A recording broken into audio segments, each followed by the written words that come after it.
30 times.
And stop. People will shrink back into mediocrity, and they'll use the insight to excuse them from taking a leap.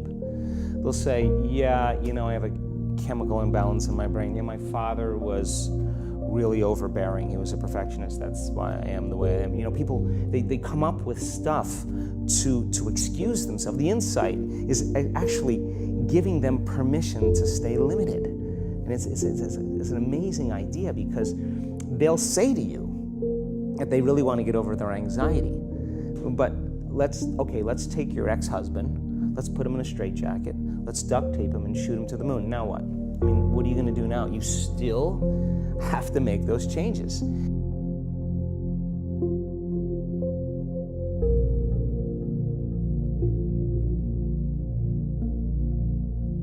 When you feel the urge to breathe, you breathe in fully and keep it for 10-15 seconds. Then that's one round. Fully in and keep it. And now you press your belly, the neck, and then the head. And now you are able to tap into the brainstem. And yeah, that's it.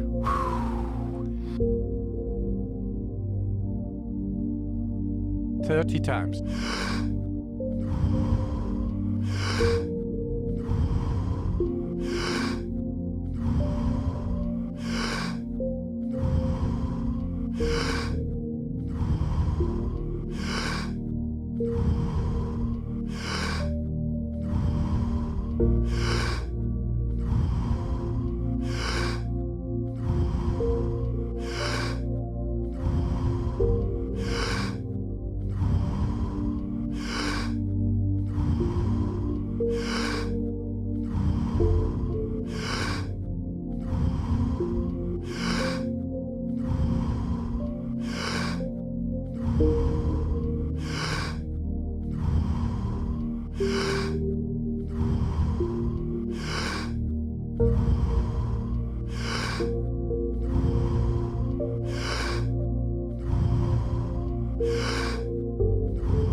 And stop. And so then the person's enemy dies, or something shifts in their life, and that person's gone, they'll find another person to hate. This is just how we function as human beings. We just slide another reason to feel those emotions. So I think when people start to understand this, you know, I think knowledge is power, but knowledge about yourself is self-empowerment. Primarily, we learn the most about ourselves and others when we're uncomfortable. Because the moment you move into that uncomfortable state, normally a program jumps in. When that program jumps in, it's because the person doesn't want to be in the present moment and engage it consciously. So when you teach people how to do that with a meditative process, it turns out that when they're in their life, they're less likely to emotionally react. They're less likely to be so rigid and believe the thoughts that they were thinking. They're more aware of when they go unconscious back into a habit, and that is what starts the process of change. And so we have to unlearn before we relearn. We have to break the habit of the old self before we reinvent a new self. We have to prune synaptic connections and sprout new connections. We have to unfire and unwire and refire and rewire. We have to unmemorize emotions that are stored in the body, and then recondition the body to a new mind and to a new emotion, like deprogram and reprogram. That's the act, and it's a two-step process. When you feel the urge to breathe, you breathe in fully and keep it for 10-15 seconds. Then that's one round. Fully in and keep it. And now you press your belly, the neck, and then the head. And now you are able to tap into the brainstem. And yeah, that's him.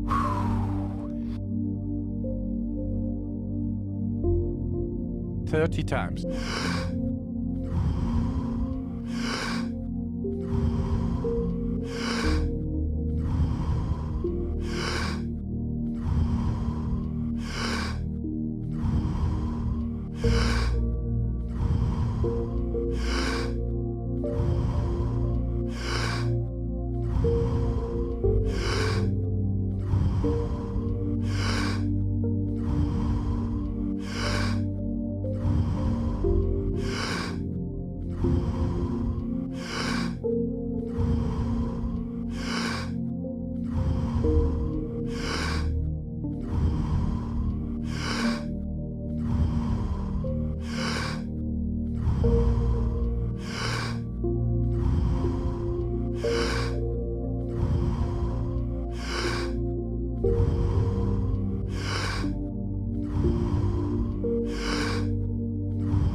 Stop.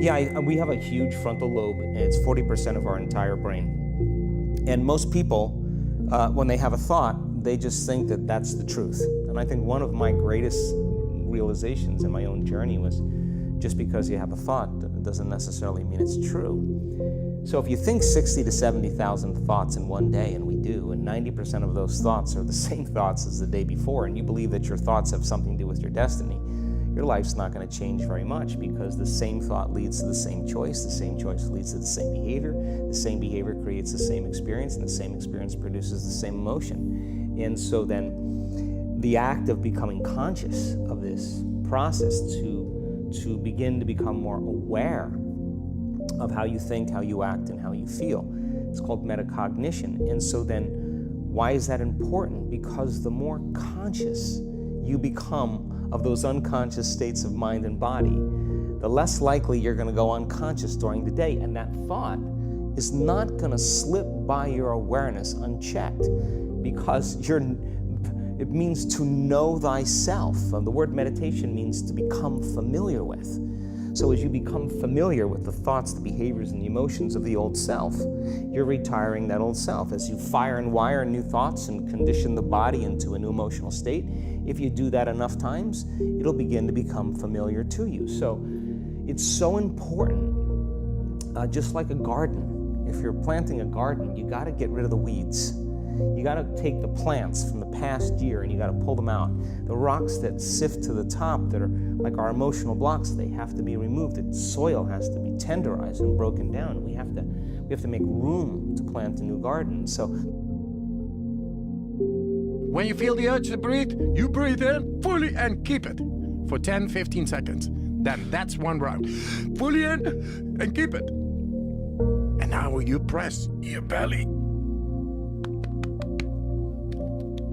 the neck, and then the head. And now you are able to tap into the brainstem. And yeah, that's him.